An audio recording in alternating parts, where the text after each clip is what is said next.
যার কেউ নেই তার রাজশাহী বিশ্ববিদ্যালয় আছে। অর্থাৎ অন্যান্য বিশ্ববিদ্যালয় থেকে রাজশাহী বিশ্ববিদ্যালয়ের চান্স পাওয়া তুলনামূলক সহজ। আমি আজকে এই বিষয়টা নিয়েই আলোচনা করব। তো চলুন শুরু করা যাক।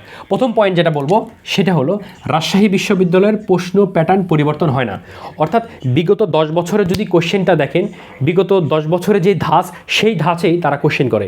এর জন্য আপনি যদি কোশ্চেন ব্যাংকটা মোটামুটি কয়েকবার করে যান তাহলে বুঝতে পারবেন যে এই বছর কী করতে পারে, যার কারণে অনেক স্টুডেন্টদের জন্য চান্স পাওয়া অনেকটা ইজি হয়ে যায়। এরপর এক টপিকে আসি, যেখানে কোশ্চেনটা একটা থাকে, যেখানকার কোশ্চেন আসলে সহজ, মানে একেবারে সহজ না, বাট মোটামুটি যদি তুলনা করেন যে ঢাকা বিশ্ববিদ্যালয়ের সাথে জাহাঙ্গীরনগর বিশ্ববিদ্যালয়ের সাথে, যে ইংরেজি তারা যে কোশ্চেনগুলো করে এগুলো একেবারে ইজি। মানে এটা মানতে হবে যে রাজশাহী বিশ্ববিদ্যালয় ইংরেজি বা সাধারণ জ্ঞান এগুলো অনেক ইজি, আর বাংলা তো কোনো কথাই নেই।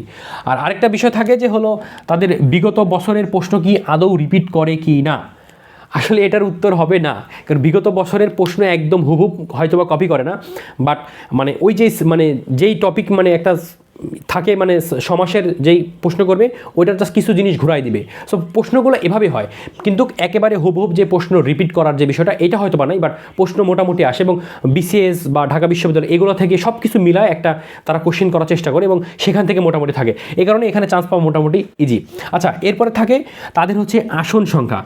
আমি যদি বলি যে জাহাঙ্গীরনগর বা খুলনা ইউনিভার্সিটি বা অন্যান্য যে বিশ্ববিদ্যালয় বলেন, তারা বিগত 5 বছরে যে স্টুডেন্ট নেবে রাজশাহী বিশ্ববিদ্যালয় 1 বছরে সেই স্টুডেন্ট নেয়। অর্থাৎ এখানে আসন সংখ্যা অনেক, মানে আপনি অনেক স্টুডেন্টদের সঙ্গে ফাইট করে মোটামুটি ভালো একটা সিট ইনশিওর করতে পারেন। যেটা আমি যদি জাহাঙ্গীরনগর বলি, খুলনা ইউনিভার্সিটি বলি, এরকম যে ইউনিভার্সিটিগুলো আছে তাদের কিন্তু এত সিট নেই যেটা রাজশাহী বিশ্ববিদ্যালয় আছে, যার কারণে বলা যায় যে রাজশাহী বিশ্ববিদ্যালয় মোটামুটি আপনার জন্য মানে ইজি হবে আর কি।